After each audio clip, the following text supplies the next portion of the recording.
देख रहे हैं भारत 24। बुलडोजर एक्शन पर सुप्रीम कोर्ट की तल्खी साफ तौर पर नजर आई। सुप्रीम कोर्ट की तरफ से निर्देश दिया गया है, अवैध निर्माण को गिराने का समय देना होता है। ये तमाम बातें सुप्रीम कोर्ट की तरफ से कही गई है। समय देना चाहिए सरकार को अवैध निर्माण को गिराने का। नोटिस में बताएं कि मकान आखिर कैसे अवैध है।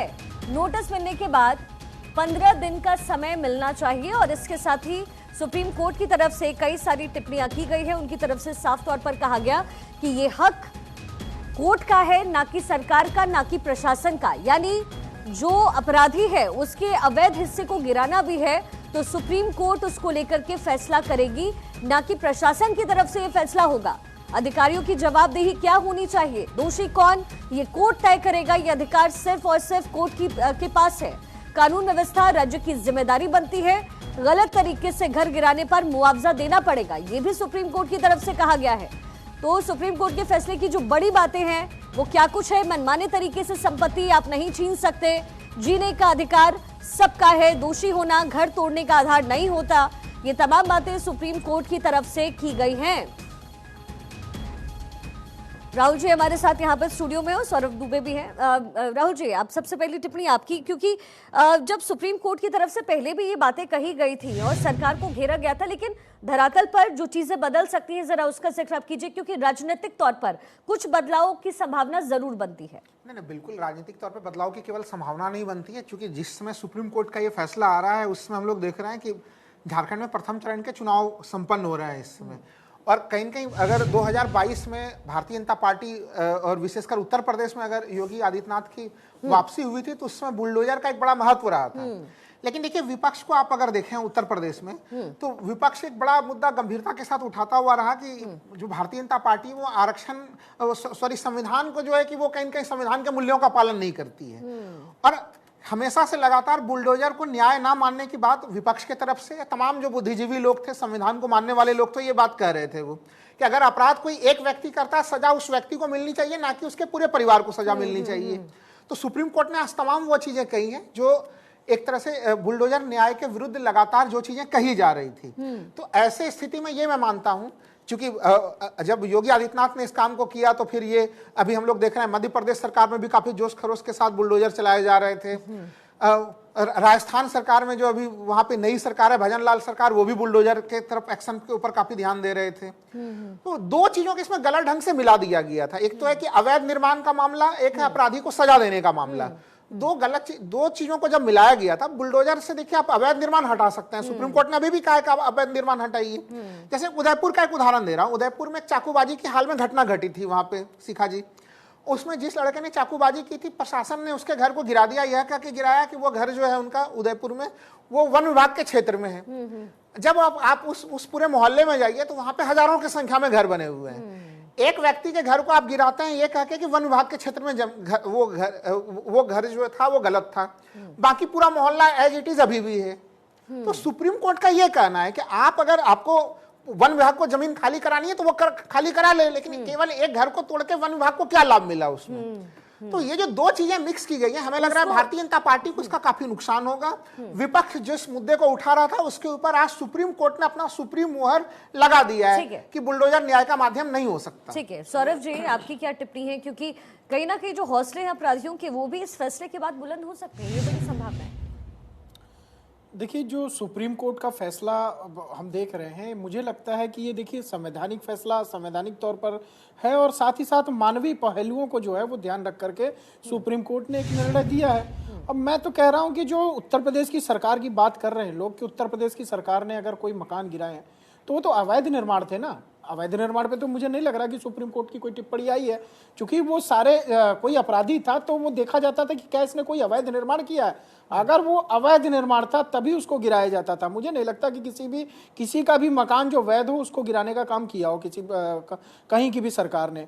मूल बात यह है, देखिए कि जिस प्रकार से एक जो माहौल बना हुआ था, खौफ का माहौल था, भय का माहौल था, उसको कहीं ना कहीं योगी सरकार की ये जो बुलडोजर नीति है उसको जो है वो पीछे करने में सफल रही है। और एक अभी मैं सुन रहा था, आपकी पॉलिटिकल एडिटर हैं अदिति नागर जी, बड़ी अच्छी बात कही कि वो बनारस के घाट पर अगर रात के 1-2 बजे तक बैठी हैं और उसके बाद अब अपने होटल जा रही हैं, ये सुरक्षा का माहौल पहले वहां पर महिलाओं के अंदर नहीं, महिला तो क्या पुरुष के अंदर भी नहीं था, पुरुष भी रात को नहीं बैठ सकते। तो ये अगर महिलाओं के अंदर इस तरह की सुरक्षा की भावना आ रही है तो ये निश्चित तौर पर एक उत्तर प्रदेश की सरकार की वो कामयाबी के तौर पर देखा जाएगा। और अगर ये जो अपराधी हैं, बड़े बड़े अपराधी, देखिए मुख्तार अंसारी हो, अतीक अहमद हो, जिनके ऊपर लगातार कार्रवाई की गई, ऐसे अपराधी हमने देखे कि वो अपराध करते थे, कोर्ट में भी मसला जाता था, उनको सजा भी सुनाई जाती थी, बाकायदे वो जेल में भी होते थे, बावजूद वो चुन करके आते थे, वो इलेक्शन में जाते थे, वो चुन करके भी आते थे, और वहां से उनका गिरोह पूरा जो वैसे ही चलता था जैसे उनका पहले जेल के पहले चल रहा था। तो क्या सुप्रीम कोर्ट को मुझे लगता है ये निर्णय देने के पहले एक बार सरकार को ये भी वहां पर इस बात को लेकर के जाना चाहिए था कि क्या ये अपराधी जिनको सजा तुरंत से तय होनी चाहिए, उनकी अगर सजा में विलंब हो रहा है तो उसके पहले अगर अपराध को उनके रोकना है तो ऐसी कौन सी नीति लाई जाए जिससे वो अपराधियों के मन में डर पैदा हो, भय पैदा हो, और जनता जिसकी जमीनें हड़प ली जाती हैं, जिनकी हत्या कर दी जाती है, तमाम ऐसे हमने अपराधी देखे हैं जिन्होंने हजारों लाखों लोगों की हत्या की हुई हो, अगर ऐसे अपराधियों ने अवैध निर्माण किया हो तो उसको गिराना तो जायज ही होता है। बाकी ये उत्तर प्रदेश सरकार अन्य सरकारों पर निर्भर करता है कि वो इस फैसले को किस प्रकार से लें। फैसला है सुप्रीम कोर्ट का तो सर्वमान्य होगा ही। अंश वत्स, प्रवक्ता कांग्रेस, हमारे साथ है। अंश जी, आपकी क्या प्रतिक्रिया है, कैसे देख रहे हैं आप, क्योंकि विपक्षी पार्टी जाहिर है इसको जोर शोर से आप लोग उठाने ही वाले हैं आगे। मैं ऐसा मानता हूं कि आज न्याय की जीत हुई है। मैं इसलिए कह रहा हूं इस चीज को लेकर क्योंकि अगर आप सुनेंगे जो सुप्रीम कोर्ट का उन्होंने कहा है अपने वक्तव्य में कि अगर कोई व्यक्ति अपराध कर देता है, इसका मतलब ये नहीं कि आप उसका घर तोड़ देंगे। अगर कोई व्यक्ति जो है आप नोटिस नहीं देंगे और उसका आप घर तोड़ देंगे रातों रात, ये गलत है। आप अगर किसी एक अपराधी ने अपराध किया तो उस अपराधी को सजा मिलनी चाहिए, ना कि उसके पूरे परिवार को। और ये सुप्रीम कोर्ट ने कहा है और इस चीज को विपक्ष जो है वो पुरजोर तरीके से उठाता है। लेकिन अगर आप ये देखें तो हमें समझना होगा कि किस प्रकार से जो है आज इस देश में कार्रवाई चल रही है। आज अगर आईआईटी बीएचयू में किसी महिला के साथ उत्पीड़न होता है, उसका रेप होता है, तो उसके घर पे बुलडोजर नहीं चलता है। बुलडोजर किसके वहां पे चलता है? जिसने कभी सरकार के खिलाफ बोला हो उसके घर पे चलता है, जो कभी प्रदर्शन में सरकार के खिलाफ दिख जाए उनके लोगों के घर पे चलता है। ये विपक्षी पार्टी आइडेंटिफाई, आप जब ये कह रहे हैं तो उसका आधार क्या है अंशी? आप जो कह रहे हैं कि जो सरकार के खिलाफ बोलता है, जो अपराधी जिन्होंने अपराध किया उन्होंने कभी बोला होगा, इसका आधार आपके पास क्या है? कोई उदाहरण भी हो तो बताइए, कोई भी एक ऐसा उदाहरण हो तो बताएं। हाँ, मैं आपको बताता हूँ।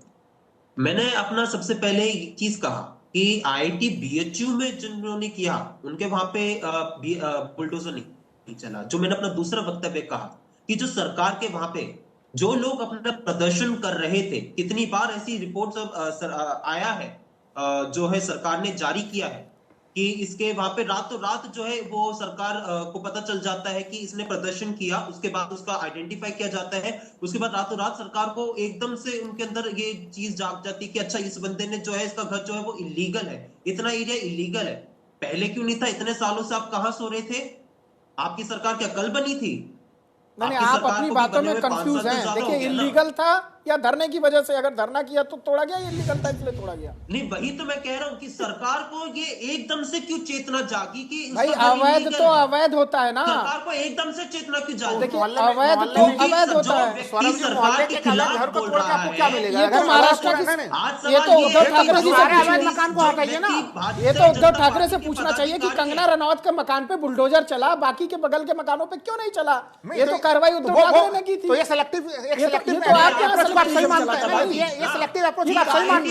कह रहा हूँ फिर से, धरना और प्रदर्शन इस तरह की बातें जो है, ब्रिजभूषण शरण सिंह के घर आपका बुलडोजर कब पहुंचा, जरा बता दीजिए आप। तथ्यात्मक बातों को चैनल पे रखा जाए। सौरभ जी, आप ब्रिजभूषण शरण सिंह जी के घर बुलडोजर क्यों नहीं पहुंचा? मैं तो आपसे यही पूछ रहा हूं। ब्रिजभूषण शरण सिंह का मामला कोर्ट में चल रहा है और कोर्ट जब फैसला देगा तो उनके घर बुलडोजर चलना होगा, चलेगा। अच्छा, यहाँ पे कोर्ट आपको ध्यान में आ गया, अवैध निर्माण नहीं, यहाँ पे भारतीय जनता पार्टी से जुड़े हुए लोग हैं तो फिर तो आपको अवैध निर्माण और ब्रिजभूषण शरण सिंह का अवैध निर्माण नहीं, आप आरटीआई लगा लीजिए, मीडिया चैनल। अभी आपके